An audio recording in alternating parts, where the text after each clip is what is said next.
નમસ્કાર વિદ્યાર્થી મિત્રો, તમારું હાર્દિક સ્વાગત છે એજ્યુકેશન ઇન ગુજરાતી ચેનલ પર. આજનો આપણો ટોપિક છે ધોરણ 10 વિષય સાયન્સ. તેમાં આપણે જોઈએ ચેપ્ટર નંબર 8. તેમનું નામ છે સજીવો કેવી રીતે પ્રજનન કરે છે. તેમાં આપણે જોઈએ વિભાગ એમાં કે નીચે આપેલા દરેક પ્રશ્નનો આશરે 10થી 20 શબ્દમાં માગ્યા મુજબ ઉત્તર લખો. પ્રત્યેકનો 1 ગુણ છે. તેમાં આપણે ખાલી જગ્યા જોઈએ. પહેલી છે કે પ્રજનનની મૂળભૂત ઘટના ડીએનએની પ્રતિકૃતિ બનાવવાની છે. બીજું, જાતિની વસ્તીના સ્થાયિત્વનો સંબંધ પ્રજનન સાથે છે. ત્રીજું કે મેલેરિયાના પરોપજીવી પ્લાઝ્મોડિયમ સજીવ છે એ બહુભાજન દર્શાવે છે. અને ચોથું છે કે પ્રાંકુર એટલે કે ભ્રૂણાંગને ભાવિ પ્રરોહ કહે છે. પાંચમું છે કે શુક્રકોષના ઉત્પાદન માટે જરૂરી તાપમાન શરીરના તાપમાનથી ઓછું હોય છે. અને છઠ્ઠું છે કે કિશોરાવસ્થા કે મુગ્ધાવસ્થાના સમયગાળાને વૌનારંભ કહે છે. સાતમું છે કે ભ્રૂણનું લિંગ પરીક્ષણ એ કાયદાકીય ગુનો છે. ત્યારબાદ આપણે જોઈએ કે નીચેના વિધાનો ખરા છે કે ખોટા તે જણાવો.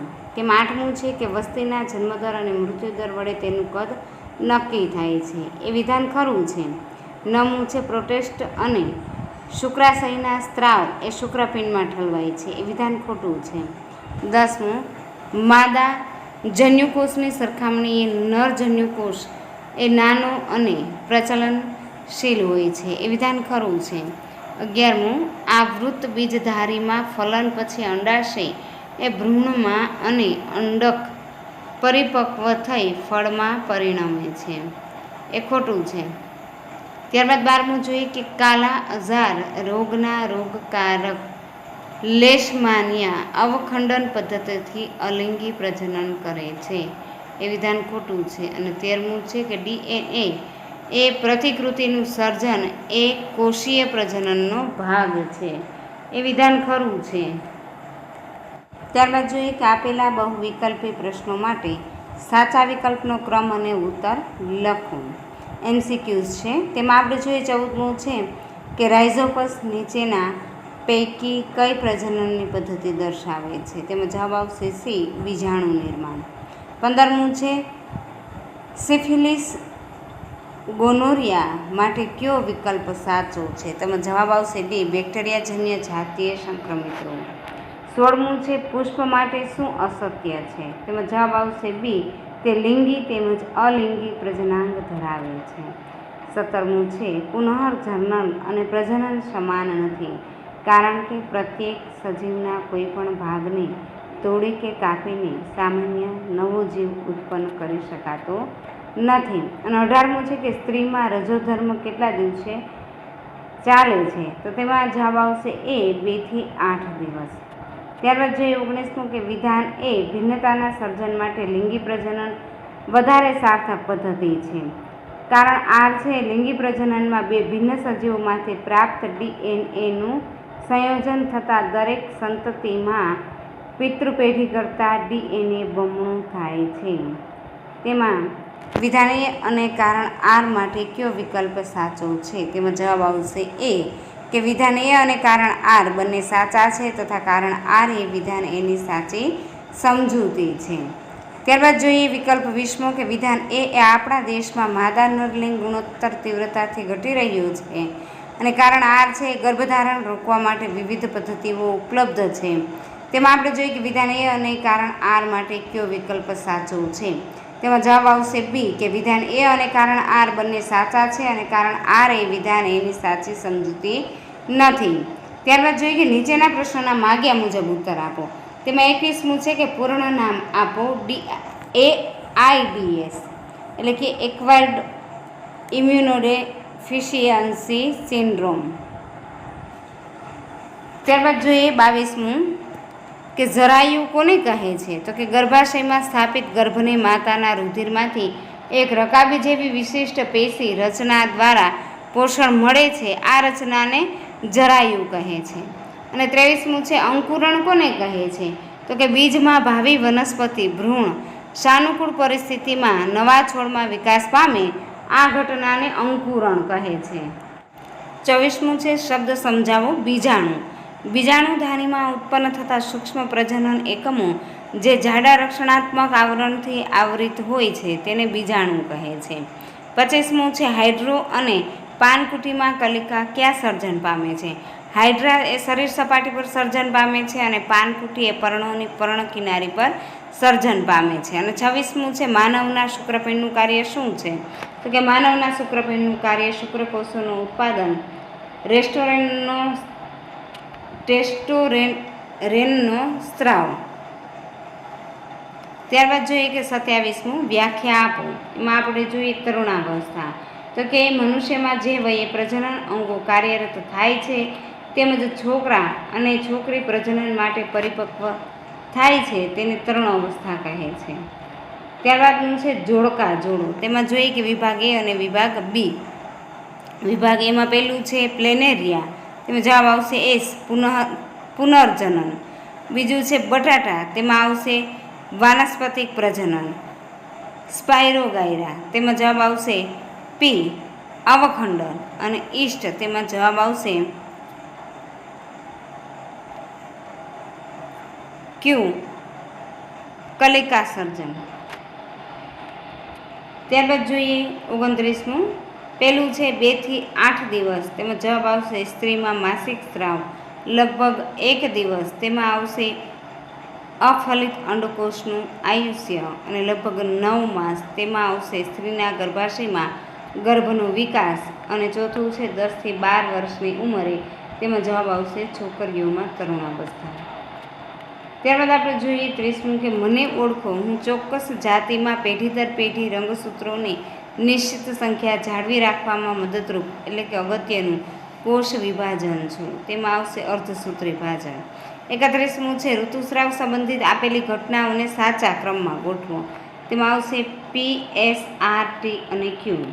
ત્યારબાદ જોઈએ 32મું કે 2 સજીવ એક જ જાતિના છે તેવું તમે શાના આધારે નક્કી કરશો? તો કે 2 સજીવની શરીરની સંરચના એક સમાન હોવાને આધારે નક્કી કરશે. 33મું છે કે વાનસ્પતિક પ્રજનનની કઈ તકનિકનો ઉપયોગ કૃષિમાં થાય છે? કલમ, દાબ કલમ અને આરોપણ. 34મું છે બ્રેડના ટુકડાને પાણીમાં પલાળી ભેજવાળા અને અંધકારમય સ્થાને મૂકતા એકાદ અઠવાડિયા બાદ તમે તેના પર શું અવલોકન મેળવશો? તો કે બ્રેડના ટુકડા પર રૂના સફેદ તાતણા જેવી જાળીદાર રચના ધરાવતી ફૂગ એ મેગા મળે છે. 35મું છે કે ગર્ભ અવરોધન માટે સ્ત્રીના ગર્ભાશયમાં કઈ રચનાને સ્થાપિત કરવામાં આવે છે? તેમાં આવશે આંકણી અને કોપરટી. 36મું છે ખોટી અસંગત જોડ પસંદ કરો. જવાબ આવશે 2 પુંકેસર અને પરાગાસન. ત્યારબાદ જોઈએ 37મું કે આકૃતિના અવલોકન પરથી નીચેનું ટેબલ ભરો. તેમાં જોઈએ કે સજીવનું નામ લેરામાનિયા અને પ્લાઝ્મોડિયમ. તેમાંથી થતા રોગો છે કાલા આઝાર અને મેલેરિયા. અને અલિંગિક પ્રજનન પદ્ધતિ એમાં દ્વિભાજન અને બહુભાજન. ત્યારબાદ 38મું જોઈએ કે આકૃતિ અને બી ઓળખો. એમાં આવશે સૂત્રાંક અને બીમાં આવશે કલિકા. 39મું છે અલિંગી પ્રજનન. તેમાં આવશે ઈસ્ટ એ, સ્પાઇરોગાયરા અવખંડન અને રાઇઝોપસ બી. ચાર્ટમાં એ અને બીના સ્થાને શબ્દ મૂકવું. કલિકા નિર્માણ અને બીજાણુ નિર્માણ. 40મું છે પૂર્ણ નામ આપવું. DNA એટલે કે ડીઓક્સી રિબોઝ ન્યુક્લિક એસિડ. વિભાગ બી. નીચે આપેલા પ્રશ્નોના આશરે 40 થી 50 શબ્દોમાં માંગ્યા મુજબ ઉત્તર લખો. પ્રત્યેકના 2 ગુણ છે. પહેલો પ્રશ્ન છે કે શું કોઈ પ્રાણીને અનેક ટુકડાઓમાં વિભાજિત કરી નાખવા છતાં બધા ટુકડામાંથી નવા પ્રાણીનું સર્જન થઈ શકે? જો હા તો તે ઘટના સમજાવો. તેમાં જોઈએ કે હા, પુનઃજન્મને અનેક ટુકડાઓમાં વિભાજિત કરી નાખવામાં આવે તો બધા ટુકડાઓમાંથી નવા સજીવનું નિર્માણ થાય છે. તેથી આ ક્રિયાને પુનઃજનન કહેવાય છે. તે પ્લેનેરિયાના શરીરખંડોમાં આવું થાય છે. તેથી આ શક્ય છે. તેથી આ કોષ પ્રાણીને અનેક ટુકડાઓમાં વિભાજન કરે છે. ત્યારબાદ બીજું જોઈએ વાનસ્પતિક પ્રજનનના ફાયદા જણાવો. તેમાં જોઈએ કે વાનસ્પતિક પ્રજનનની તકનીકો જેવી કે કલમ, દાબ કલમ અને આરોપણનો ઉપયોગ ખેતીવાડીમાં, કૃષિમાં, શેરડી, ગુલાબ, દ્રાક્ષ જેવા ઘણી વનસ્પતિઓના ઉછેરમાં કરવામાં આવે છે. વાનસ્પતિક પ્રજનન દ્વારા ઉગાડાતી વનસ્પતિઓ બીજ દ્વારા ઉગાડાતી વનસ્પતિઓની સરખામણીમાં વહેલા પુષ્પ અને ફળ ધારણ કરે છે. જે વનસ્પતિઓએ બીજ ઉત્પન્ન કરવાની ક્ષમતા ગુમાવી દીધી છે તેમનો ઉછેર વાનસ્પતિક પ્રજનન દ્વારા થઈ શકે છે. ઉદાહરણ તરીકે કેળા, નારંગી, ગુલાબ, મોગરા વગેરે. વાનસ્પતિક પ્રજનન દ્વારા ઉત્પન્ન થતી બધી વનસ્પતિઓ આનુવંશિક રીતે તેમના પિતૃ છોડ સાથે સમાન હોય છે. ત્યારબાદ જોઈએ ત્રીજું, અલિંગી પ્રજનનની મર્યાદાઓ જણાવો. વારસામાં એક જ પિતૃના લક્ષણો પ્રાપ્ત થાય છે તેમાં વિવિધતા સર્જાતી નથી. તેમાં બાળ સજીવોનું નિર્માણ ઝડપથી અને મોટી સંખ્યામાં થાય છે અને તેનાથી સ્પર્ધા વધે છે અને વસ્તીનું નિયંત્રણ થતું નથી. વસવાટ સ્થાન ઝડપથી ભરાઈ જાય છે અને સજીવો સરળતાથી અનુકૂલિત થતા નથી. ચોથો પ્રશ્ન છે કે ડીએનએ એ પ્રતિકૃતિનું પ્રજનનમાં શું મહત્ત્વ છે? ડીએનએ પ્રતિકૃતિનું પ્રજનનમાં મહત્ત્વ નીચે મુજબ છે કે પિતૃમાંથી તેમની સંતતિઓમાં આનુવંશિક માહિતીના વહન માટે અને ડીએનએમાં ફેરફારને કારણે ભિન્નતાઓ સર્જાય છે. પ્રજનનમાં સર્જાતી આ ભિન્નતાઓ જાતિના ઉર્ષિકાસનો આધાર બને છે. પાંચમું છે કે લિંગી પ્રજનનમાં બે સજીવો વચ્ચે જનકોષોનું સ્થળાંતર કેવી રીતે થાય છે? લિંગ પ્રજનનમાં બે સજીવોના જનકોષોનું સંમિલન નીચેના પૈકી કોઈ એક રીતે થાય છે. પહેલું છે સપુષ્પી વનસ્પતિના પુષ્પના પરાગારાઈમાંથી પરાગરજ શરીરની બહાર મુક્ત થાય છે અને નરમાંથી જનનકોષો મુક્ત થાય છે. અથવા દેડકા જેવા પ્રાણીઓમાં નર અને માદા જનનકોષોનું શરીરની બહાર ફલન થાય છે. તેને બાહ્ય ફલન કહે છે. બે વિજાતીય પ્રાણીઓના સમાગમ દરમિયાન તેમના શરીર જોડાય ત્યારે ફલન માટે નર જનનકોષો માદાના શરીરમાં આંતરિક સ્થળાંતર પામે છે. તેને અંતઃફલન કહે છે. ઘણા પ્રાણીઓમાં અંતઃફલન જોવા મળે છે. ત્યારબાદ આપણે જોઈએ છઠ્ઠો પ્રશ્ન કે તફાવત આપો. છોકરામાં તરુણાવસ્થા અને છોકરીમાં તરુણાવસ્થા. એમાં આપણે જોઈએ પહેલું કે છોકરામાં તરુણાવસ્થા કે છોકરામાં 13 થી 14 વર્ષની વયે તરુણાવસ્થા પ્રાપ્ત થાય છે. તેમાં સ્નાયુઓનો વિકાસ વધારે થાય છે. તેમનો અવાજ છે એ ઘેરો બને છે અને ખભા અને છાતીનો વિકાસ વધારે થાય છે. તેમનું શિગ્ન મોટું અને ટટ્ટાર થવા સક્ષમ બને છે. છોકરીઓમાં તરુણાવસ્થામાં જોઈએ કે છોકરીમાં 10 થી 12 વર્ષની વયે તરુણાવસ્થા પ્રાપ્ત થાય છે. તેમાં સ્નાયુઓ કોમળ રહે છે, તેમાં અવાજ તીણો રહે છે અને તેમાં નિતંબનો વિકાસ વધારે થાય છે.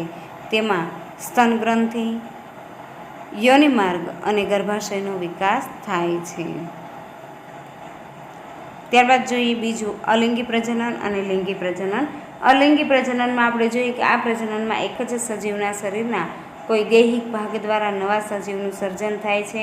તેમાં સજીવની જાતિ સાથે કોઈ નિસ્બંધ હોતી નથી. ઉત્પન્ન થતી સંતતિ પિતૃ સજીવના બધા જ લક્ષણો દર્શાવે છે. આથી આનુવંશિક લક્ષણો બદલાતા નથી. અલિંગી પ્રજનન એ ભાજન, અવખંડ વગેરે પ્રકારો છે. લિંગી પ્રજનનમાં જોઈએ કે આ પ્રજનનમાં બે વિજાતીય સજીવના જનનકોષોના યુગ્મન સર્જન થાય છે. તેમાં સજીવ ઉભયલિંગી હોવા જરૂરી છે. ઉત્પન્ન થતી સંતાનનું જમીન બંધારણ પિતૃ સજીવો અલગ પડે છે અને લિંગી પ્રજનનના કોઈ વિશિષ્ટ પ્રકાર નથી. સાતમું છે કે સ્ત્રીમાં અંડકોષનું ફલન ન થાય તો શું થાય? સ્ત્રીમાં જો અંડકોષનું ફલન ન થાય તો અંડકોષ લગભગ 1 દિવસ સુધી જીવિત રહે છે. અંડપિંડ પ્રત્યેક મહિને એક અંડકોષ મુક્ત કરે છે. ગર્ભાશય પ્રત્યેક મહિને ગર્ભના સ્થાપન માટેની તૈયારી કરે છે. આ માટે ગર્ભાશયની અંતઃ દિવાલ જાડી, સ્થિતિસ્થાપક અને પુષ્કળ રુધિર પુરવઠાસભર બને છે. પરંતુ જો ફલન ન થાય તો ગર્ભાશયના અંતઃ આવરણની જરૂર રહેતી નથી. તેથી આ આવરણ ધીરે ધીરે તૂટી રુધિર છે એ યોનિમાર્ગમાંથી બહાર નીકળે છે. 8મો પ્રશ્ન છે વૈજ્ઞાનિક કારણ આપો. જાતિઓના અસ્તિત્વ માટે ભિન્નતા ઉપયોગી છે. તેમાં જોઈએ કે સજીવોની વસ્તી તેમની પ્રજનન ક્ષમતાઓ ઉપયોગ કરી નિવસન તંત્રમાં વસવાટ પ્રાપ્ત કરે છે. સજીવની શરીર રચના અને બંધારણ જાળવી રાખવા માટે પ્રજનન દરમિયાન DNA એ પ્રકૃતિનું સાતત્ય ખૂબ મહત્વનું છે. આ બાબત સજીવને તેમના વિશિષ્ટ વસવાટ માટે યોગ્ય બનાવે છે. આમ ચોક્કસ વસવાટમાં કોઈ જાતિની વસ્તીનું સ્થાયિત્વ પ્રજનન ક્રિયા વડે જાળવી રાખવામાં આવે છે. 9મું છે ગર્ભ નિરોધન પદ્ધતિ સંદર્ભે. પહેલું છે કે જો કોઈ પુરુષ નિરોધનો ઉપયોગ કરે તો શું તેનું અને તેણીનું જાતીય સંક્રમિત રોગોથી રક્ષણ થઈ શકશે? શા માટે? તો કે હા, જાતીય સંક્રમિત રોગોથી રક્ષણ થઈ શકશે, કારણ કે નિરોધનો ઉપયોગ કરવાથી શુક્રકોષો ગર્ભાશયમાં દાખલ થતા નથી, તેથી ફલન થઈ શકતું નથી. બીજું છે કે જો કોઈ સ્ત્રી કોપરટીનો ઉપયોગ કરી રહી છે તો શું તેનાથી તેણીનું જાતીય સંક્રમિત રોગોથી રક્ષણ થઈ શકશે? શા માટે? તો કે ના, કોપરટીનો ઉપયોગ કરતી સ્ત્રીને જાતીય સંક્રમિત રોગોથી રક્ષણ મળી શકે નહીં, કારણ કે જાતીય સમાગમ દરમિયાન પુરુષ અને સ્ત્રી શરીરના પ્રવાહી શિશ્ન વડે યોનિમાર્ગ વડે સીધા સંપર્કમાં આવે છે. 10મું છે રાઇઝોપસમાં બીજાણુ દ્વારા અલિંગી પ્રજનન સમજાવો. વનસ્પતિમાં જાડી રક્ષણાત્મક દિવાલથી આવરિત સૂક્ષ્મ ગોળાકાર પ્રજનન સંરચનાઓને બીજાણુ કહે છે. બીજાણુ દ્વારા અલિંગી પ્રજનન બ્રેડ મોલ્ડ રાઇઝોપસ એ સરળ બહુકોષી સજીવ છે. તેની તંતુ જેવી રચનાને કવકતંતુ કહે છે. આ કવકતંતુઓ પ્રજનનમાં ભાગ લેતા નથી. કવકતંતુના ભાગ પર વિસ્તૃત કે ગોળાકાર ગુચ્છ જેવી સંચયના વિકાસ પામે છે. તેને બીજાણુધાની કહે છે. બીજાણુધાનીમાં બીજાણુઓ ઉત્પન્ન થાય છે અને પરિપક્વ બને છે. બીજાણુ ફરતે રહેલી જાડી દિવાલ પ્રતિકૂળ પરિસ્થિતિમાં રક્ષણ કરે છે અને ભેજયુક્ત સપાટી, પોષક દ્રવ્યો વગેરે અનુકૂળ સંજોગોમાં પ્રાપ્ત થતાં બીજાણુ અંકુરણ પામે છે અને અંતે રાઇઝોપસનો વિકાસ થાય છે. ત્યારબાદ જોઈએ આપણે વિભાગ સી કે નીચે આપેલા પ્રશ્નના આશરે 60 થી 80 શબ્દોમાં મુદ્દાસર ઉત્તર લખો. પ્રત્યેકના 3 ગુણ છે. પહેલું છે કે તમને એક દ્વિલિંગી પુષ્પ અવલોકન માટે આપવામાં આવ્યું છે. તેમાં પહેલું છે કે પુષ્પના ભાગના નામ આપી પ્રજનનના ભાગો સમજાવો. દ્વિલિંગી પુષ્પથી એકલિંગી પુષ્પ કઈ રીતે અલગ પડે છે અને એકલિંગી પુષ્પ અને દ્વિલિંગી પુષ્પ ધરાવતી વનસ્પતિઓના નામ આપો. પુષ્પના ભાગો વજ્રપત્રો, દલપત્રો, પુંકેસર અને સ્ત્રીકેસર. આ પૈકી પુંકેસર અને સ્ત્રીકેસર એ પુષ્પના ભાગો છે. બીજું જોઈએ દ્વિલિંગી પુષ્પો પુંકેસર અને સ્ત્રીકેસર બંને ભાગ ધરાવતું હોય છે, જ્યારે એકલિંગી પુષ્પો પાસે પુંકેસર અથવા સ્ત્રીકેસર બેમાંથી એક જ હોય છે. એકલિંગી પુષ્પોમાં 2 પુષ્પોની હાજરી જરૂરી છે. એકલિંગી પુષ્પો ધરાવતી વનસ્પતિ ઉદાહરણ તરીકે પપૈયું અને તરબૂચ, અને દ્વિલિંગી પુષ્પો ધરાવતી વનસ્પતિ ઉદાહરણ તરીકે જાસૂદ, રાઈ અને ધતુરો. ત્યારબાદ આપણે જોઈએ પ્રશ્ન 2 કે તરુણાવસ્થામાં છોકરાઓમાં અને છોકરીઓમાં જોવા મળતા જાતીય લક્ષણો જણાવો. કે જાતીય ગૌણ લક્ષણો છોકરાઓમાં શુક્રપિંડ નર જાતીય અંતઃસ્ત્રાવોમાં સ્ત્રાવ કરે છે. શુક્રપિંડ શુક્રકોષોનું ઉત્પાદન શરૂ કરે છે. અન્ય ઘણા ફેરફારો કિશોર અવસ્થામાં થાય છે. ચહેરા પર દાઢી મૂછનો વિકાસ થાય. શરીર વધારે સ્નાયુબદ્ધ બને છે. અવાજ કર્કશ અને જાડો બને છે. ખભા અને છાતીના ભાગ વિસ્તૃત બને છે. શિશ્ન પ્રસંગોપાત મોટું અને સખત થઈ ઉર્ધ્વસ્થ બને છે. છોકરીઓમાં જોવા મળતા લક્ષણો કે છોકરીમાં અંડપિંડ માદા જાતીય અંતઃસ્ત્રાવોનો સ્ત્રાવ અંડપિંડ અંડકોષ મુક્ત કરવાનું શરૂ કરે છે. પ્રજનન અંગોનો વિકાસ થાય છે. સ્તન ગ્રંથિઓ વિકાસ પામે છે. કદમાં વધારો થાય છે અને રંગ ઘેરો બને છે. રજસ્ત્રાવ થવાને કારણે માસિક ચક્ર શરૂ થાય છે. પ્રશ્ન 3 આકૃતિ A, B અને C ભાગ ઓળખો અને વર્ણવો. તેમાં જોઈએ કે અંડવાહિની એટલે કે ફેલોપિયન નલિકા એક મેડ અંડવાહિની હોય છે. તે અંડપિંડ સાથે જોડાયેલ નથી. પાતળી અંડવાહિનીના માર્ગે અંડકોષ અંડપિંડથી ગર્ભાશય સુધી વહન પામે છે અને અંડવાહિનીના અગ્ર છેડા પાસે શુક્રકોષ વડે અંડકોષનું ફલન થાય છે. અંડપિંડ એ સ્ત્રીની ઉદર ગુહામાં એક જોડ અંડપિંડ આવેલા છે. માદા જનનકોષો અંડકોષો અંડપિંડમાં નિર્માણ પામે છે અને અંડપિંડ એ માદા જાતીય અંતઃસ્ત્રાવો ઇસ્ટ્રોજન અને પ્રોજેસ્ટેરોનનો સ્રાવ કરે છે અને છોકરીઓમાં જન્મ સમયથી જ અંડપિંડમાં હજારો અપરિપક્વ અંડપુટિકાઓ હોય છે. બંને અંડપિંડ વારાફરતી પ્રતિમાસ એક અંડકોષ મુક્ત કરે છે. સી. ગર્ભાશય કે બંને તરફથી અંડવાહિની જોડાઈને નાજુક સ્થિતિસ્થાપક ઊંધા નાસપતિ આકારની રચનાનું નિર્માણ કરે તેને ગર્ભાશય કહે છે. ગર્ભનું સ્થાપન અને પોષણ એ ગર્ભાશયમાં થાય છે. ગર્ભાશયના દૂરસ્થ સાંકડા છેડાને ગ્રીવા કહે છે. ત્યારબાદ જોઈએ ચોથું કે ભાજન એટલે શું? ભાજનના પ્રકાર ઉદાહરણ સહિત સમજાવો. આકૃતિ જરૂરી નથી. એમાં જો એકકોષી સજીવ કોષ વિભાજન દ્વારા નવા સજીવોનું નિર્માણ કરે છે. કોષ વિભાજનની આ પ્રજનન ક્રિયાને ભાજન કહે છે. ભાજનના પ્રકાર દ્વિભાજન અને બહુભાજન. દ્વિભાજનમાં જોઈએ કે ઘણા જીવાણુઓ અને પ્રજીવો કોષ વિભાજન દ્વારા બે સરખા ભાગોમાં વિભાજન પામે છે. અમીબા એ કોષ વિભાજનમાં કોઈ પણ સમતલ થઈ શકે છે. કેટલાક એકકોષી સજીવોમાં શારીરિક સંરચના અલગ હોય છે. ઉદાહરણ તરીકે કાલા અઝાર રોગના રોગકારક લેશમાનિયામાં કોષના એક છેડે ચાબુક જેવી સૂક્ષ્મ રચના હોય છે. આ રચનાને અનુરૂપ લેશમાનિયામાં દ્વિભાજન ચોક્કસ આપસ્તલમાં થાય છે. બીજું છે બહુભાજન એ મેલેરિયાના પરોપજીવી પ્રજીવ પ્લાઝ્મોડિયમ એકસાથે અનેક સંતતિ કે બાળકોષોમાં વિભાજિત થાય છે તેને બહુભાજન કહે છે. પાંચમો પ્રશ્ન છે કે એક સંયુક્ત પરિવાર છે. પુત્ર વધુ બે બાળકીઓની માતા છે અને ફરી ગર્ભધારણ કરે છે. તેઓ માને છે કે પુત્ર કે પુત્રીઓના જન્મ માટે પુત્રવધુ જવાબદાર છે. પુત્રવધુના સાસુ સસરા પુત્ર ઈચ્છે છે. આ માટે તેઓ ભ્રૂણનું લિંગ પરીક્ષણ કરવાનું દબાણ કરે છે. તો શું પુત્રવધુએ ભ્રૂણનું લિંગ પરીક્ષણ કરાવવું જોઈએ? શા માટે? જો ગર્ભાશયમાં માદા ભ્રૂણનો વિકાસ થતો હોય તો તેણે શું કરવું જોઈએ? અને તમે સાસુ સસરાની માન્યતા સાથે સંમત છો? તેમાં જોઈએ આપણે પેલું કે પુત્રવધુએ ભ્રૂણનું લિંગ પરિવર્તન કરાવવું નહીં, તે ગેરકાનૂની છે માટે. બીજું કે જો ગર્ભાશયમાં માદા ભ્રૂણનો વિકાસ થતો હોય તો તેણે વિકાસ થવા દેવો જોઈએ અને બાળકનો જન્મ થવા દેવો જોઈએ.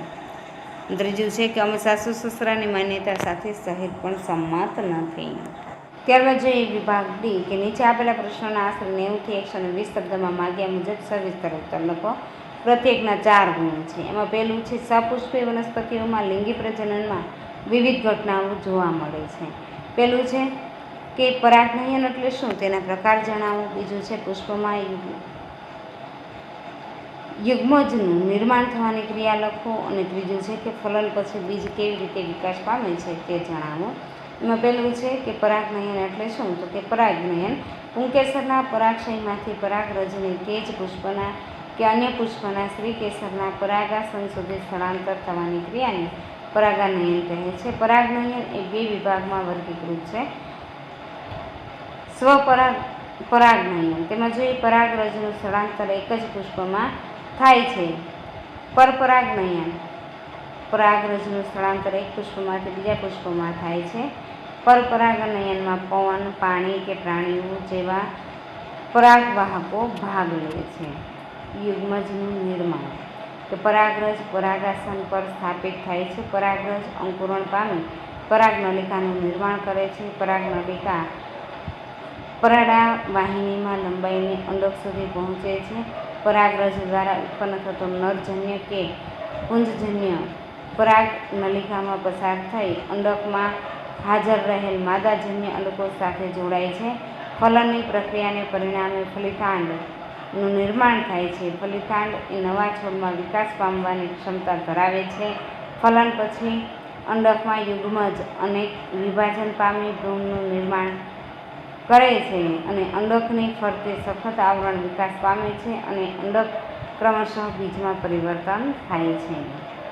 ત્યારબાદ જોઈએ બીજું કે માનવ સ્ત્રીમાં પેલું ગર્ભાસ્થાપન અને વિકાસ, જરાયુ અને બાળજન્મ સમજાવો. ગર્ભાસ્થાપન અને વિકાસ. ફલિત અંડકોષ યુગ્મજનું વિભાજન શરૂ થાય અને કોષોના જથ્થા જેવી રચના ગર્ભનું નિર્માણ થાય છે. ગર્ભાશય ગર્ભધારણ કરવા અને ગર્ભને પોષણ આપવા પ્રત્યેક મહિને ચોક્કસ તૈયારી કરે છે. ગર્ભાશયના અંતઃઆવરણમાં ગર્ભનું સ્થાપન થાય છે. અહીં ગર્ભ સતત વૃદ્ધ પામીને ભ્રૂણ વિકાસ પૂરો પાડે છે. ગર્ભાશયનું અંતઃઆવરણ જાડું બને છે તે ગર્ભધારણ દરમિયાન ભ્રૂણના પોષણ માટે રુધિર પુરવઠાસભર બને છે. બીજું જરાયુ. માતાના રુધિરમાંથી ગર્ભને પોષણ એક રકાબી જેવી વિશિષ્ટ પેશી રચના દ્વારા મળે છે, તેને જરાયુ કહે છે. આ રચના છે એ ગર્ભાશયની દિવાલમાં સમાયેલી હોય છે. તે ભ્રૂણ તરફથી પેરકમાં પ્રવર્ધો ધરાવે છે. માતા તરફથી પેશીઓમાં પ્રવર્ધોને આચ્છાદિત કરતા રુધિરકોટરો હોય છે. જરાયુ માતાના શરીરમાંથી ગ્લુકોઝ, ઓક્સિજન તેમજ અન્ય પદાર્થો વિકસતા ભ્રૂણમાં સ્થળાંતર કરવા માટે વિશાળ સપાટી આપે છે. વિકસતા ભ્રૂણ દ્વારા ઉત્પન્ન થતા ઉત્સર્ગ દ્રવ્યો જરાયુ માધ્યમ દ્વારા માતાના રુધિરમાં સ્થળાંતર પામે છે. બાળજન્મ. માતાના શરીરમાં ભ્રૂણને વિકસિત થવા માટે લગભગ 9 મહિના થાય છે. ગર્ભાશયની પેશીઓના લયબદ્ધ સંકોચનથી નવજાત શિશુ બાળજન્મ થાય છે. ત્રીજો પ્રશ્ન છે કે પુરુષમાં નર પ્રજનનકોષો પ્રજનનકોષ ઉત્પાદિત કરતા અંગ અને પ્રજનનકોષના સ્થળાંતર અને પોષણમાં મદદરૂપ સ્ત્રાવ કરતા ભાગની માહિતી આપો. નરજનન. તેમાં જોઈએ શુક્રકોષો નરજનન કોષો છે. શુક્રકોષો એ સૂક્ષ્મ રચના છે. તે શીર્ષ અને લાંબી પૂંછડી ધરાવે છે. શુક્રકોષના કેન્દ્રમાં આનુવંશિક દ્રવ્ય DNA આવેલું હોય છે. લાંબી પૂંછડી એ શુક્રકોષોને અંડકોષો સુધી વહન કરવામાં મદદરૂપ થાય છે. પ્રજનન કોષો ઉત્પાદિત કરતા અંગ. ઉદર ગુહાની બહાર વૃષણ કોથળીમાં એક જોડ શુક્રપિંડ આવેલા હોય છે. શુક્રકોષના નિર્માણ માટે સામાન્ય શરીરના તાપમાન કરતાં 2 થી 3 °C નીચું તાપમાન જરૂરી હોય છે. શુક્રપિંડમાં શુક્રકોષોનું ઉત્પાદન થાય છે અને પ્રજનન કોષના માર્ગમાં શુક્રાશય અને પ્રોસ્ટેટ ગ્રંથિના સ્ત્રાવ તેની શુક્રકોષો પ્રવાહી માધ્યમમાં આવે છે. આ સ્ત્રાવના કારણે શુક્રકોષોનું સ્થળાંતર ઝડપથી થાય છે. ત્રીજું છે માનવ ઉદ્વિકાસના અભ્યાસ દ્વારા કઈ માહિતી પ્રાપ્ત થાય છે? તો કે આ ગ્રહ છે પૃથ્વી પર મનુષ્યના સ્વરૂપ, રંગ અને આકારમાં વધારેમાં વધારે વિવિધતાઓ જોવા મળે છે. લાંબા સમય સુધી મનુષ્યના આ સ્વરૂપોને મનુષ્યની પ્રજાતિઓ તરીકે ગણવામાં આવતી હતી. આ માન્યતાઓના આધાર મુખ્યત્વે ચામડીનો રંગ, પીળો, કાળો વગેરે હતા. છેલ્લા કેટલાક વર્ષોમાં એ બાબત સ્પષ્ટ થઈ ગઈ છે કે રંગ આધારિત આવી પ્રજાતિઓ માટે કોઈ જૈવ આધાર નથી. બધા મનુષ્ય એક જ પ્રજાતિ અને જાતિના સભ્યો છે. માનવજાતિ હોમો સેપિયન્સના સૌપ્રથમ સભ્યો આફ્રિકામાં શોધાયા છે. આપણી જનનિક છાપને આફ્રિકન મૂળમાંથી શોધી શકાય છે.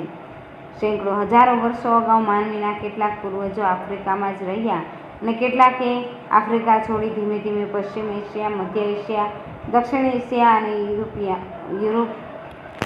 યુરેશિયામાં સ્થળાંતર કર્યું. કેટલાક ઇન્ડોનેશિયાના ટાપુ અને ફિલિપાઇન્સની ઓસ્ટ્રેલિયા સુધીની મુસાફરી કરી.